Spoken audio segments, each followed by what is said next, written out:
ప్రభుని పరలోక గృహము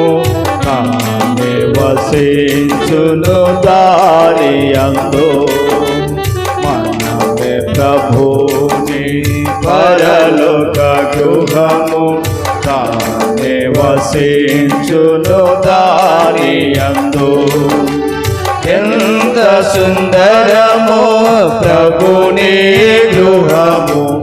ఎంత సుందరమో ప్రభుని గృహము తానే వసించును దాని యందు తానే వసించును దాని యందు ఏక శరీరము రక్త బంధముచే ఏక శరీరము రక్త బంధముచే వేలాది భాషల